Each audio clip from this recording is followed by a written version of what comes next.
Hi, this is Joseph Gillette with Love Tea and Life.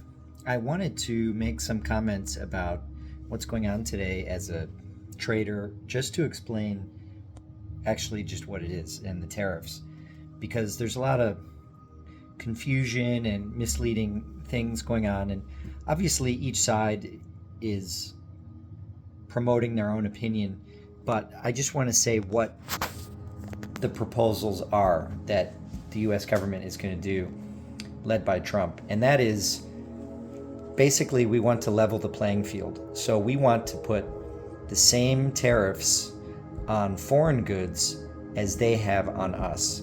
So if you pick any country, say Germany or France or whoever, we buy a lot of products from a lot of countries. We're actually a net importer, and that means that we import more than we export. Well, we export if you included money. We're a net exporter of capital, paying for those goods with debt.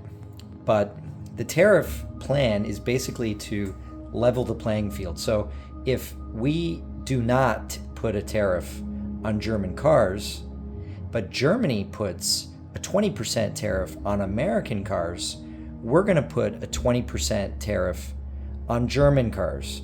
So, for example, if you go to Germany, and I've been to Germany many times, you won't see any Toyotas. And the reason is there's no tariffs on German cars coming to America, but there are tariffs on Toyotas and American cars going to Germany. So they have tariffs, we don't. So all we're doing is leveling the playing field. We're not punishing them. This is not it's a very fair thing. I mean, America has been basically supporting the whole rest of the world, not only through charity, but through, I don't know what you call it. We tax ourselves, but we don't tax foreign imports. Why? Why would we? I mean, think about it however you want. I mean, it's just absurd to even create a metaphor because it's kind of basic logic. So that's what's going on. There's no anti-German or anti-foreign policy. This is not isolationism. This is just leveling the playing field. Thomas Friedman said that the earth is flat, economically speaking, and that's what we are doing. We're just flattening the curve because the trade imbalance that America has, where we're a net importer, it's only because of two things. It's always because of two things: Fed policy and White House policy. Now, Trump can't do anything about the Fed policy part of it. Sort of. I mean, he can try to coax the Fed into doing what he wants, but the White House policy is another story. So the previous White House created massive inflation through foreign policy. How did they do that? By sanctioning the world's largest oil producer, Russia, sanctioning and putting tariffs on Russian products. And what did that do? The net effect of that, it made the price of goods and services in the United States skyrocket. And this is something that it's a hidden inflation or a hidden tax that only financial people understand. But when you can control the taxes and the tariffs on foreign goods coming into the United States. Now, because we're a net importer, putting a tax on those products, which we're still going to buy, means we're basically putting a tax on ourselves, which we're basically sending to these foreign people. I mean, it's crazy if you think about it. So by putting sanctions on Russia several years ago, what actually happened is it just caused the price of U.S. goods and services to jump up because the average tomato travels 1,500 miles from farm to table. So when you buy your tomatoes in Walmart, they're probably coming from Mexico or Canada or wherever.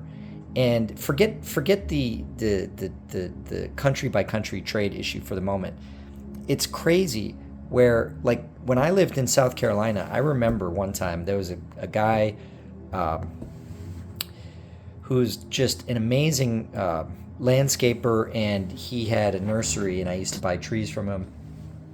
And his relative, I forget if it's his son or cousin, they had a huge vegetable garden. It was actually a farm, and they would give him these bags of tomatoes, just hundreds of tomatoes.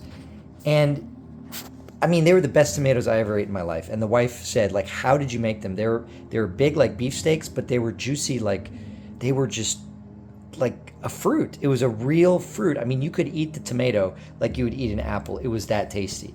And I was talking to him like, why can't we get tomatoes like this in the stores? And he's like, it's not allowed because the farmers are subsidized to in some cases not grow crops, or you've got, because of the negative tariffs we put on tomatoes from Mexico, avocados from Mexico, it means that those avocados and tomatoes are going to go into Walmart because they're cheaper, because there's no tariffs, instead of locally grown, organic, in this case, better tasting American-made tomatoes. So that is a problem. I mean, why don't you want tomatoes from your neighbor? Why would you rather buy tomatoes from Mexico, which have been sprayed with pesticides created by Monsanto in a GMO lab? That's just nuts. So what's happening today is not an attack on anyone.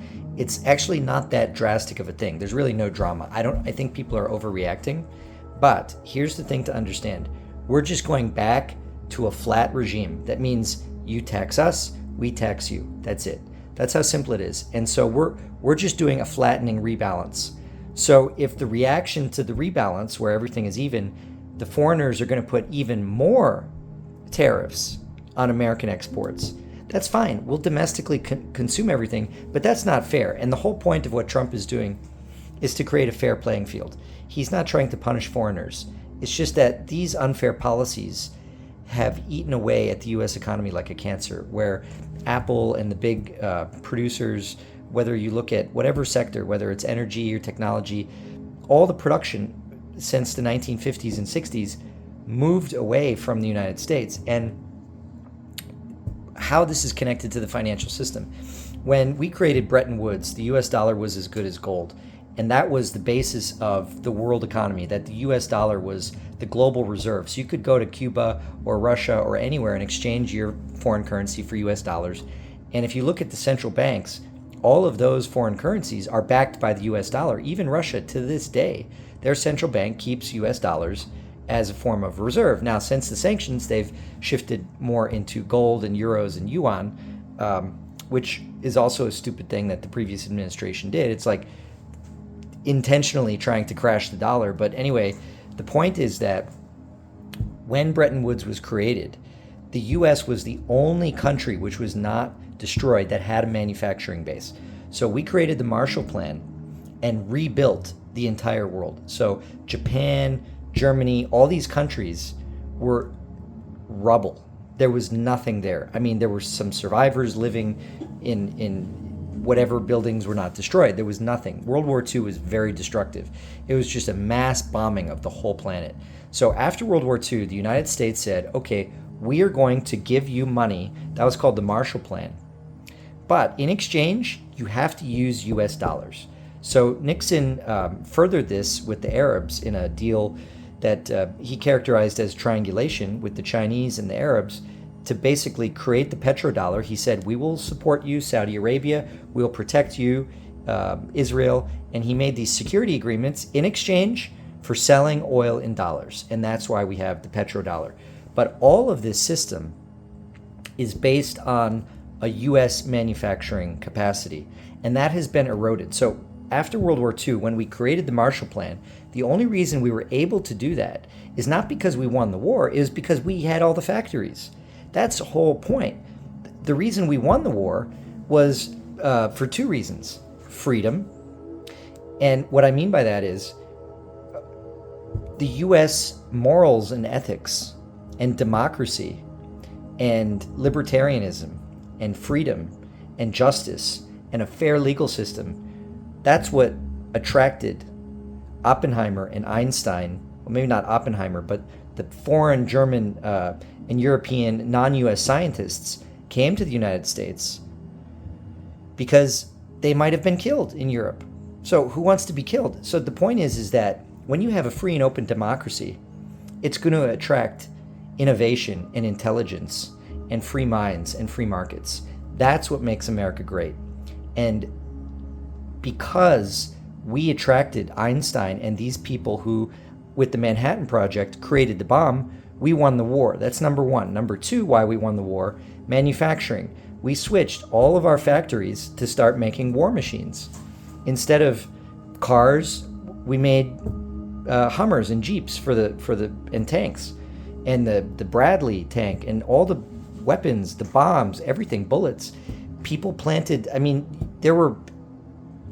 I forget what. There was a silver penny that was minted during the war because all the copper was going to the war. The whole country shifted into making things for the war. So, two things saved America from destruction and created a global empire, and that was manufacturing and freedom. Those two things won the war for us. So luckily we have freedom.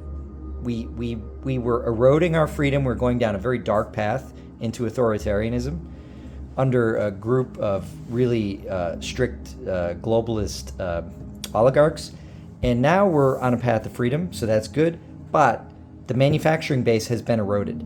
So by bringing back the manufacturing base, we will be powerful once again, because with manufacturing, that's real power.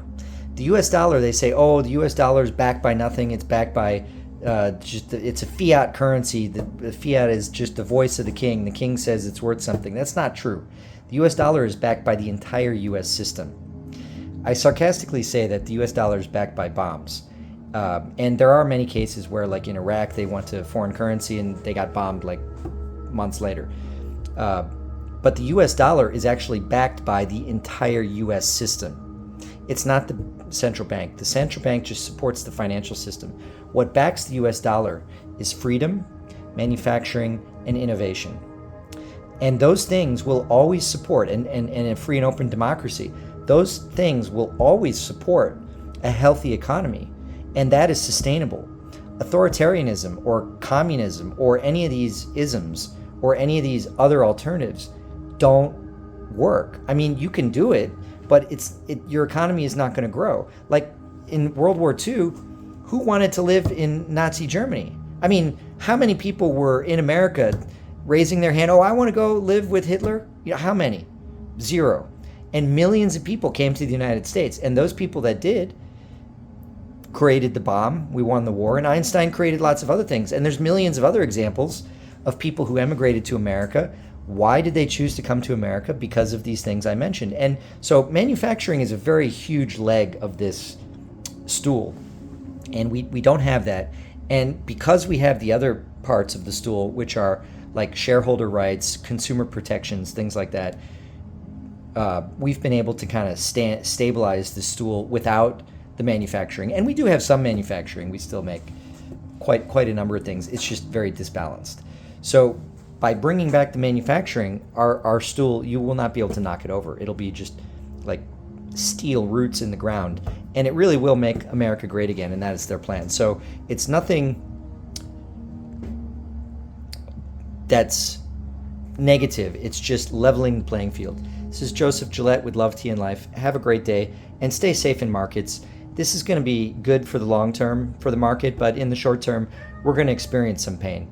So good luck and have a great day.